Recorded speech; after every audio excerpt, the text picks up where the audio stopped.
Friends, so nice to see you. What an amazing talk. This has been a great morning. Are you guys ready for a protein perspective? Okay. Disclosures, I work with First Form, great company. Okay. Permit me to tell you a story. I have seen thousands of patients in clinical practice. And out of all of those patients, one stands out. And her name was Betsy. Betsy had big brown eyes and an even bigger smile, a mother of 3 girls in her mid-50s. Now, at the time, I was a fellow at Washington University in St. Louis, doing, pretty good place, thank you, doing a combined geriatric and nutritional science fellowship. So what was I doing? I was looking at the interface between brain function and body composition. Betsy was one of my favorite participants. And I imaged Betsy's brain, mother of 3. She had always struggled to lose the same 20 pounds. Yo-yo dieted her entire life. You guys know someone like that? I know you do. Is that someone you? I imaged Betsy's brain, and it looked like an Alzheimer's brain. And I knew that one day, as I was going through those rounds on the nursing homes, on the dementia ward, Betsy was going to be there. We failed her. We failed Betsy. We focused on the pathology of fat, told her to restrict calories, just keep eating less, fix this body fat issue. But what happened? We destroyed her muscle in the process. We destroyed her metabolism, and unfortunately, we damaged her brain. So what did I do? Well, I said, this can't be it. There's more to this story, right? We have other treatment options, right? Do you want to know what I was told? No. This is the standard of care. This is how we treat obesity. Well, you know what? That answer wasn't good enough for me. And that answer shouldn't be good enough for you.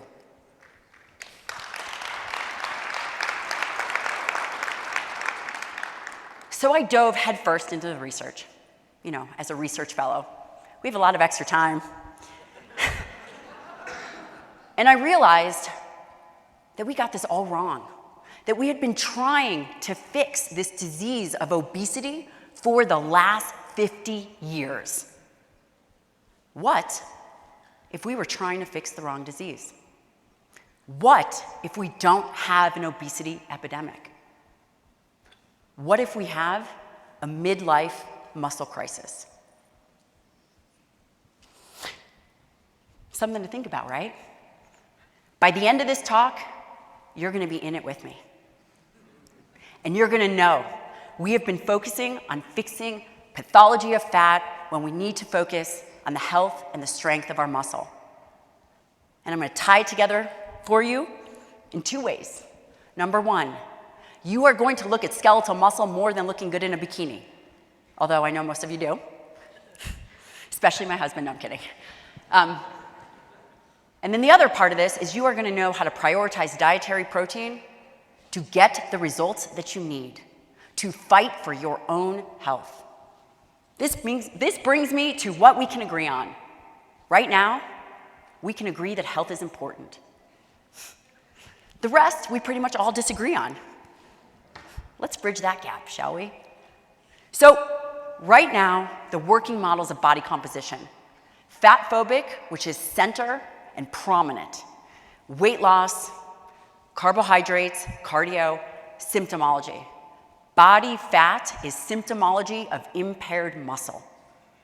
Why not shift this to a muscle-centric perspective and actually move the needle for a lifetime? We focus on muscle mass. We focus on health, dietary protein, and strength. Muscle-centric medicine is root cause medicine. So Unfortunately, Lane isn't here, but I did want to bust his chops. And by the way, Lane and I go way back. Dr. Donald Lehman here sitting in the front row. We should all give him a round of applause because he is the protein godfather. He cringes when I say this, but much of what we know now in science based on dietary protein is from this man sitting right here in the front. No pressure. We have to change this perspective. We are not over fat. In fact, we are under muscled. And Lane, I'm glad you're not wearing your underwear. So, how do we make sense of all this? How do we make sense of a muscle-centric perspective? This is a cross-sectional area of the thigh. It looks like a marbled steak, doesn't it? You can see C on there as a healthy skeletal muscle, a young, healthy skeletal muscle that is active. E is a older, 66-year-old male. That's also a healthy skeletal muscle. You can see it looks a lot less like a marbled steak. D. Now that is what likely 73% of the population looks like. That is skeletal muscle disease. It doesn't have to happen, yet it happens first. Okay, so this is a busy slide. I just want to point out a few things. We talk about insulin resistance, we talk about elevated blood sugar, we talk about elevated triglycerides as if there's some nebulous thing. Last time I checked, you cannot exercise your liver, but what you can do is you can exercise your muscle. Insulin resistance, one of the primary points of insulin resistance is skeletal muscle. Insulin resistance has been shown to start in skeletal muscle as young as 18 years of age or less. Do you guys understand the importance of what I'm saying here? We talk about insulin resistance, we talk about diabetes, we talk about obesity. How often do we talk about muscle outside the scope of physical activity? Did you know that skeletal muscle is the largest endocrine organ in the body? You do now. So, what makes skeletal muscle so valuable? Well, it's your metabolic sink. 80% of glucose disposal begins in skeletal muscle. You gotta empty the suitcase. One reason why exercise is so important, carbohydrate use is skeletal muscle. We talk all about carbs. We talk about carbs, we talk about the liver. What about muscle? Lipid oxidation. Fatty acid oxidation occurs skeletal muscle. Jamie was talking about if you fall, you break a hip, the amino acid reservoir, your body armor, skeletal muscle. What about myokines? Have you guys heard of myokines? I'm glad you haven't, because this is really important. When you contract skeletal muscle, it does so much more than nutrient partitioning. It secretes myokines. Myokines are proteins that travel throughout the body. We often hear about how important exercise is for the brain and the bone and the body. Well, one reason it is because this is what skeletal muscle does.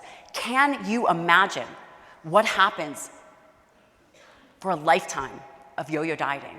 Destroying skeletal muscle, not knowing what to eat. Not because you didn't try, but because you didn't know. Muscle is the organ of longevity. And here's what I know. Here is what I am 100% sure of.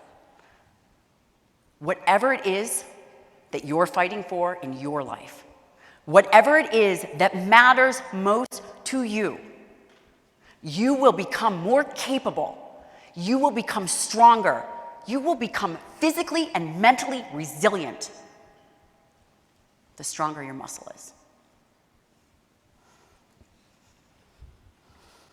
Now, it is not for lack of effort.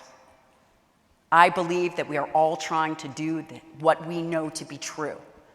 And many of you sitting here have struggled, confusion, maybe even eating the same things that you did when you were in high school. Well, this worked when I was on the high school wrestling team. I'm gonna do it. Everyone except for Sean Baker, who eats about, I don't know. Sean, how many pounds of steak are you eating a day? Aside from Sean. If you guys don't know Sean, he's the short gentleman in the back. So, we have to change our perspective and adapt our diet and our training. So very quickly, this is what happens as we age. Unfortunately, it is not a linear process. We lose testosterone, we lose growth hormone, but skeletal muscle is a nutrient-sensing organ. Skeletal muscle is affected by these changes in hormones. So yeah, sex hormones decrease, insulin resistance increases, but protein signaling decreases. Skeletal muscle is the organ system that determines and senses quality of the diet. So training and eating the way that you did in your 20s is not going to serve you going forward. So again, we talked about the physical manifestations of what happens if you destroy skeletal muscle over time. I have good news for you, friends. This is not inevitable. You can change this, and you can change this today. And you know what? You know why this affects me so much? When I saw Betsy's brain, I realized that we failed her. I failed her, the medical society failed her, the community at large failed her. Nobody gave her the advice to protect her muscle at all costs. Nobody told her to prioritize dietary protein and do resistance exercise. Had we done that, had I done that, I could have improved her blood pressure. I could have lowered her triglycerides. I could have protected her brain and the metabolic implications on her brain. But I didn't know better. I'm never going to let that happen again. So, what are the two ways to stimulate muscle? Exercise and diet. Only 23% of individuals are meeting their daily exercise requirements. 23%. Last time I checked, 100% of people eat. I mean. So, when people talk about exercise and skeletal muscle, is it true that it is a more robust stimulus than diet? Yes, it is. The challenges of physical activity to skeletal muscle will absolutely move the needle. But what I'm telling you is only 23% of individuals are doing it. And we know 100% of people eat. We have to nail diet. So these are the current dietary guidelines, just getting into the protein conversation, which is critical, and moving into the next section of this talk. Current guidelines are 0.8 grams per kilogram, which is the RDA. How many of you think that that is the optimal amount? Nina so graciously pointed out that this is actually the minimum to prevent deficiencies. Yet, when we're sick, and by the way, the RDA for vitamin C is 60 milligrams, and when we're sick, we don't hesitate for a moment to take more vitamin C or more of these vitamins that potentially could take us out of illness and sickness. Yet, when we're sick, do we think, I need to up my protein. I need to up the very nutrients that will improve my survivability? How often do we say that? Never. That's going to change today. So, this is wrong. Why do we need protein? It's not actually the protein that we need. It is the amino acids, and there are 20, 9 of which are essential, and there are some that are limiting, specifically limiting in plant foods. And we're going to talk about this because I know that there's a lot of questions on plant proteins and longevity. So I'm very excited to address that. I might be able to address that in the Q&A, but I want to lay at your feet some fundamental principles that once you see, you cannot unsee. So we actually need those amino acids, specifically for skeletal muscle as the organ of longevity. We need branched chain amino acids, specifically leucine. So let's look at the big picture. The essential roles for amino acids. Number 1, building blocks for body protein. Makes sense? Now, the second interesting aspect of protein is that it is a diverse metabolic signal. Every single one of those amino acids, which by the way, most people don't talk about it. We look at the back of a food label and all we see is total protein. That couldn't be further from the truth. Each one of those amino acids has a unique metabolic role, yet we failed to identify that. We are going to highlight leucine, and then I'm just going to mention at the end, because this is a low-carb crowd, well, at least it was when I got here, maybe times have changed, that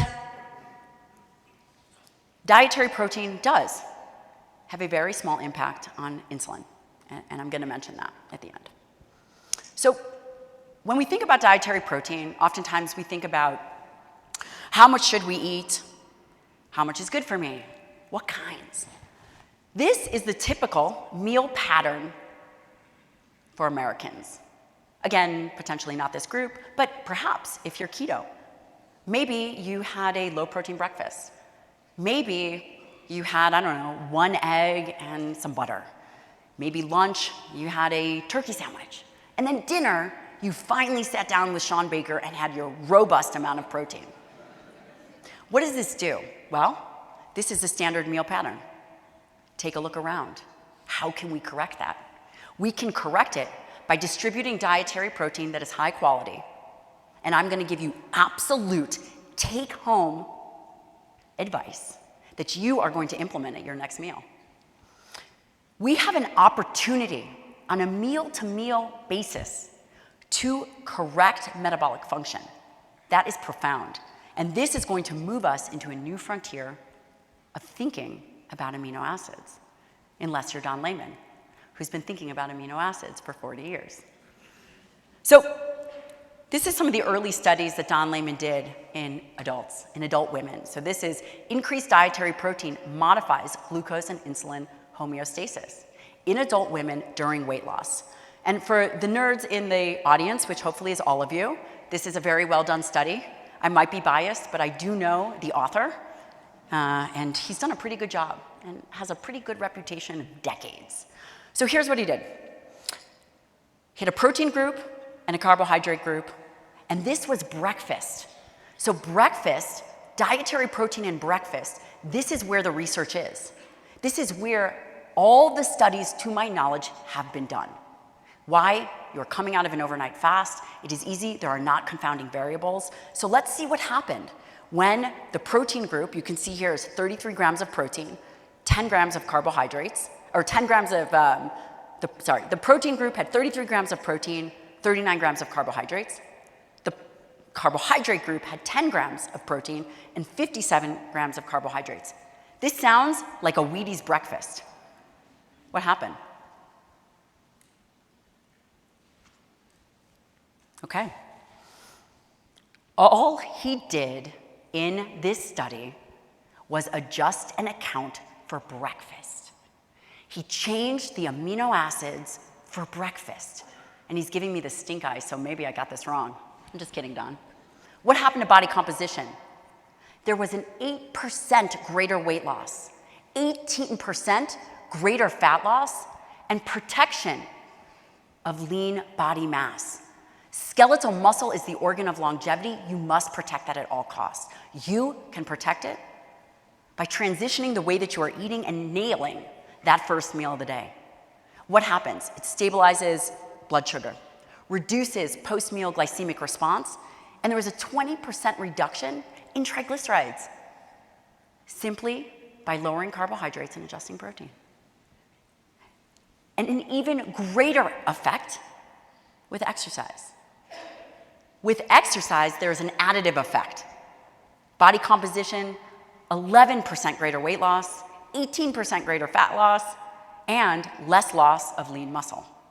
Okay, I have really exciting news for you. Are you ready?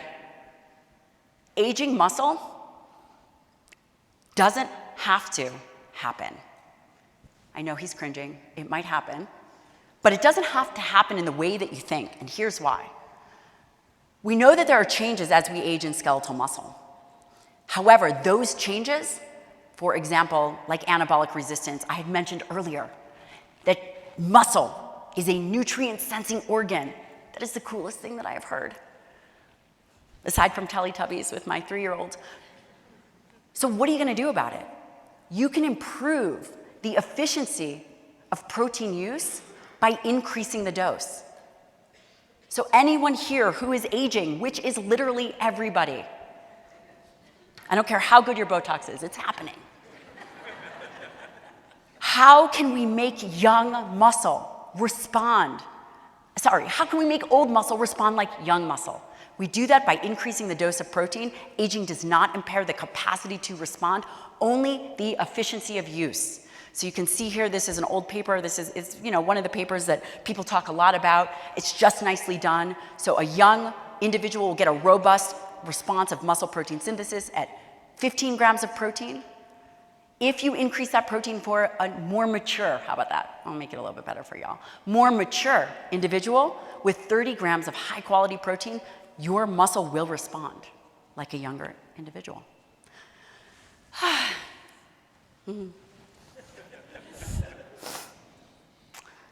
So, the elephant in the room.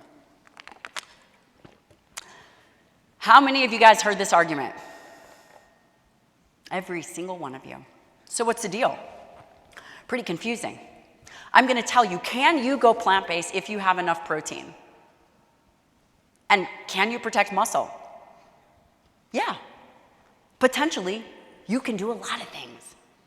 But does that mean you should? I don't think so. Plant protein is different than animal-based proteins. This is just the way that it is. As we age, we need less calories. I'm going to show you what these protein servings are, but I'm just going to lay at your feet. If you're going to try to get your protein from quinoa, you're going to need 6 cups of quinoa to equal 1 small chicken breast. So if we believe in a whole foods diet and you don't want to be using plant-based powders, things of that nature, again, if protein is high enough, can you eat a plant-based diet? You can. And alongside that comes a lot of calories. So taking a step back, what are we going to do? How are we going to protect muscle? We're going to protect muscle because we're going to understand that meal response for adults really depends on leucine. Leucine was that essential amino acid that triggers muscle protein synthesis. And it has a meal threshold. And that is one of the reasons why it's so critical to consume a robust amount at one time. Once you hit that 2.5 grams of leucine, you will stimulate a muscle protein response, especially at that first meal. So now you can see, how are we going to do that? Here's examples of how you're going to do it. If you're going to eat beef, then you need about 183 calories. If you're going to eat quinoa, that's where that 6 cups of quinoa come in. Now, if you want to eat chickpea, you can get your leucine amount. Again, we are protecting muscle as we age. You have to. This is non-optional. Because if you fail to understand this concept, if you fail to not adjust your diet, you know what it looks like. You know what aging looks like. We all do. Tofu, can you do it? Yeah, if you like that kind of a thing. It's also going to increase your calories. So anyway, here's a list. I'm sure that they'll make these slides available. The bottom line is high-quality, nutrient-dense dietary proteins allow for less caloric consumption. And the things that run alongside that, iron, B vitamins, bioavailable nutrients, creatine. How do we think about the hierarchy? Number 1 is dietary adherence. Number 2 is daily protein intake, which in my opinion, I have a slide for you at the end, but you have to make a promise to me. I'm only going to give you these numbers if we can make a deal. Daily protein intake, a lot of confusion. That's actually the most important. How you distribute it based on the quality is critical, and I'm going to show you how. I don't know how I'm doing on time here. Okay, now we're going to talk about what you're going to do. This is an even distribution versus protein cycling. For years, I talked about even distribution, 30 grams of protein 3 times a day. That's a great place to start. I can definitely give you data to support that first meal. And with a little help, I can give you data to support that last meal. But somewhere in the middle, we don't actually know. Studies have not been done that look at the impact, that have been done in a way that will move the needle to have us believe that that second meal is critical. Perhaps it's not. So here's your take-home message. Here's what each and every one of you is going to do. The first meal after you're coming out of an overnight fast, you're gonna have between 30 and 45 grams of dietary protein. You cannot go wrong with this. Your middle meal, I don't really care. I mean, I care if it's like Sour Patch Kids or something else, but it can be a low protein dose. It could be 10 grams, it could be 12, it could be 15, 35. The goal is not for muscle protein synthesis at that middle meal. From my perspective, it is about managing hunger. And if you are eating a robust diet, then you can get away with that first and that last meal correctly. That last meal, this is where you sit down with Dr. Sean Baker and you have 45 to 55 grams before you go into that overnight fast to protect skeletal muscle. The evidence can support this. Now, protein. How many of you are concerned about protein's impact on blood sugar? A few. Don't be shy. Don't be shy. I don't bite. My 2-year-old does, but I don't. Protein does have an impact on insulin. My husband laughed way too loud about he's the guy in the front, the biting 2-year-old. Look at the bottom of this. So this is an equal amount. It's about, I think, I can't remember, but I believe it was 35 grams. It was a mixed meal. Maybe it was 55 grams of protein, 55 grams of glucose. You can see protein's impact on insulin. It has 20% that the impact glucose does. Protein does stimulate insulin, preformed phase 1 insulin release. Negligible. This is not a reason to not consume dietary protein. To summarize some of the metabolic advantages of dietary protein with reduced carbohydrate intake, it improves body composition, protects skeletal muscle, targets fat loss, increases metabolic rate. People talk a lot about how it increases metabolic rate. It likely increases metabolic rate because of muscle protein synthesis. Enhances satiety. What else can it do? It can reverse metabolic syndrome. It can improve cognitive performance, decrease triglycerides, of course, when carbohydrates are controlled, increase HDL, increase LDL size, decrease fasting blood glucose. You guys get the message. Now, I'm going to tell you exactly what to do, but you have to make one promise. We made a deal. Can you make a promise to me? I'm not going until you say yes.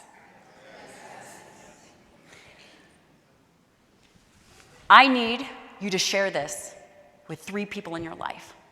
3 people that matter to you. I need you to share it with the Betsy in your life. I have just shown you. I have spent 20 years mentored by this man over here. This needs to be heard. We have an opportunity, but I cannot do it alone. This is not my fight. This is our fight, and we are in this together. So here's what we're going to do.